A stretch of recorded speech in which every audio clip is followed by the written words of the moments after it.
Thank you all for having me here at the Global Leaders Conference. My name is Teddy Rowley, and I've been in the business 30 years, developing my own style of music, which is called New Jack Swing. I've worked with artists like Janet Jackson, Lady Gaga, Blackstreet, Whitney Houston, Bobby Brown. And the main artist that gave me my big start and blast off is Michael Jackson. Working with artists like Michael Jackson have taken my music and my style to the next level and the heights of my career. And then I decided I wanted to do something different. And I always wanted to take challenges. And what I did, which was my first challenge, was to move to Virginia Beach, Virginia, and develop producers and artists. And I did that. It was a big challenge for me, but out of that challenge came artist, producer Pharrell Williams, and producers like Rodney Jerkins, and myself. Every time, going through the process of your career, you redevelop yourself and revise and change things. And that's what I did for my career. But every day was a challenge for me.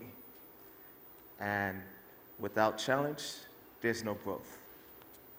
So I took the challenge of moving to Virginia, where there were no music scene, no one doing music, and develop Pharrell and Rodney Jerkins, Rexon Effect, and artists like Blackstreet. So from there, let's skip all the way forward to coming to Korea. 2008, I came to Korea to actually see the scenes, find out what's going on with the music environment, and the first people that I met from Korea brought me here, two gentlemen. And when they brought me here, the first company that I got to meet was CJ Entertainment. And meeting CJ Entertainment, was sort of like a challenge for me, because I never really got to meet the actual people. I met them through the two gentlemen. But if it wasn't for the two gentlemen, I would never have made it to Korea. My challenge was, how would I be able to get my music to Korea and marry it with such a powerful genre called K-pop? And what happened was I actually ran into a company called DR Music, and I got to work with an artist named Jay Park, and we did a song called Demon. And when we did the song Demon, it was something that was good for Jay Park and kind of got me a little known here in Korea, but not until I worked with a group called Rainier. When I worked with Rainier was a girl group of 5-6 members, multi-members, and we did a song called Dr. Feelgood. And when we did that song, my name was plastered as Teddy Rowley's New Adventure.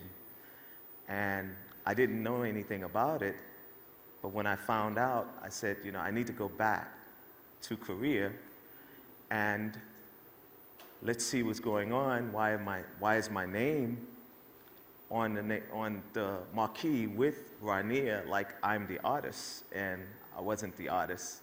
Rainier is the artist, I was the producer, but my name was showcased, and it was basically for the good of getting my music here.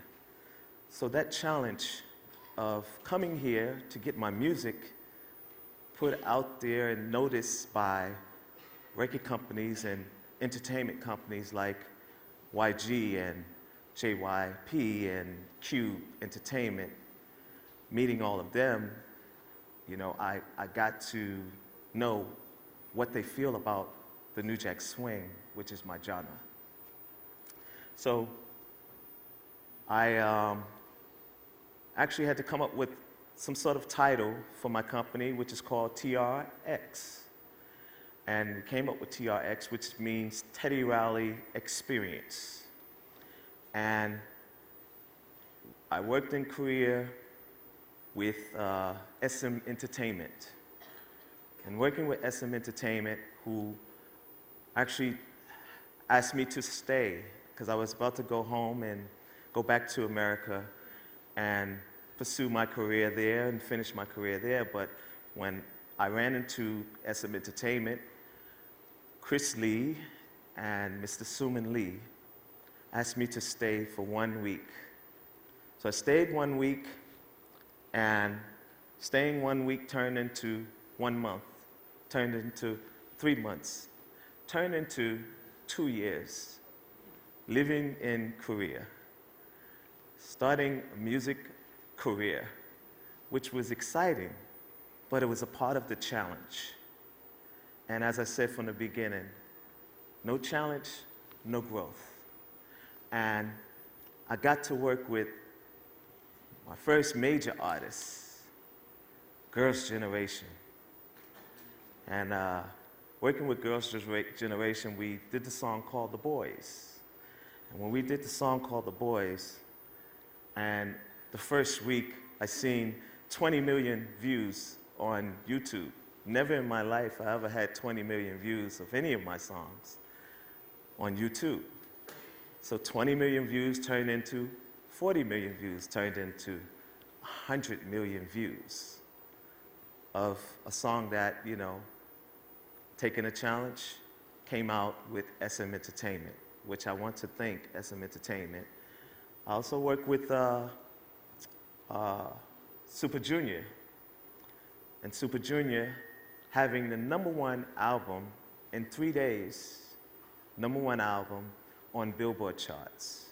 I would like for you guys to see a video. 주저하면 기회는 모두 너를 비켜가 가슴 펴고 나와 봐라 좀 Bring the boys out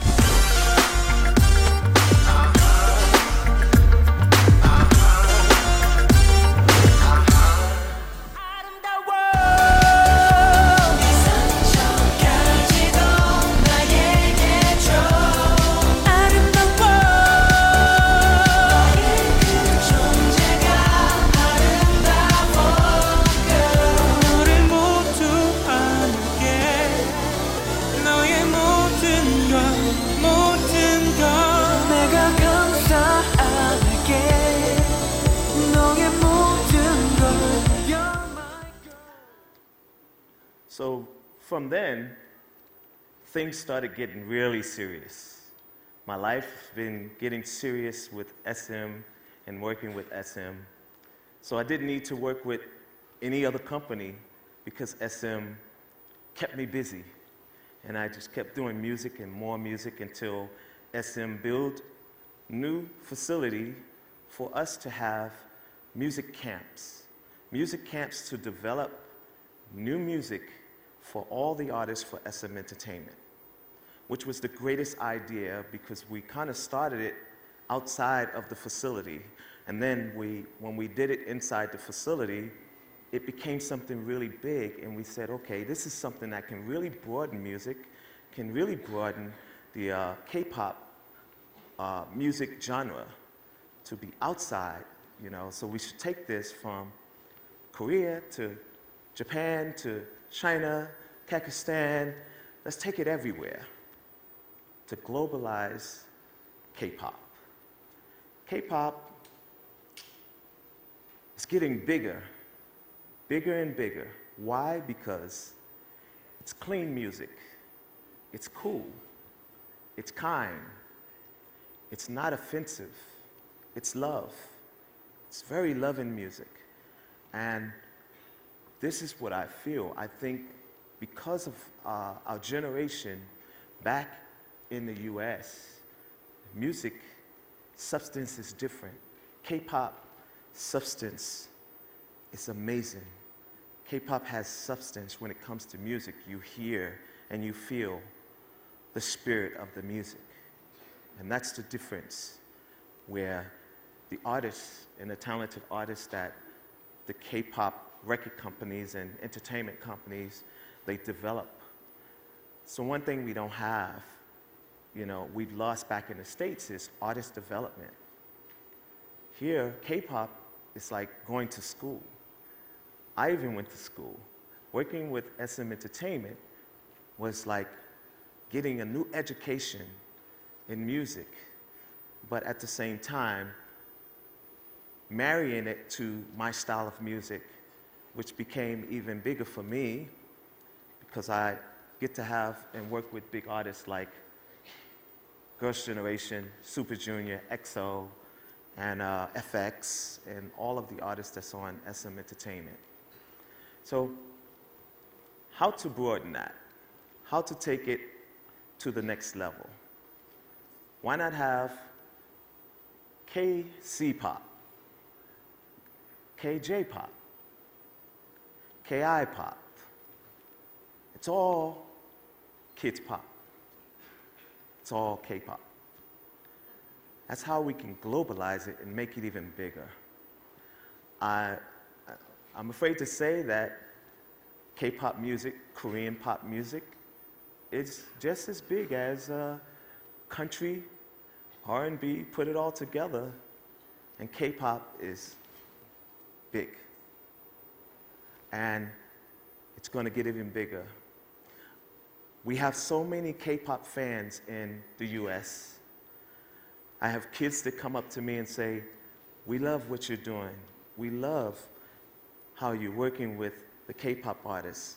My favorite artist is Super Junior or TVXQ is my favorite. You're my hero." And that's what I feel good about working with K-pop and marrying the style with New Jack Swing. So now that can happen. We could take it to China and marry K-pop with China.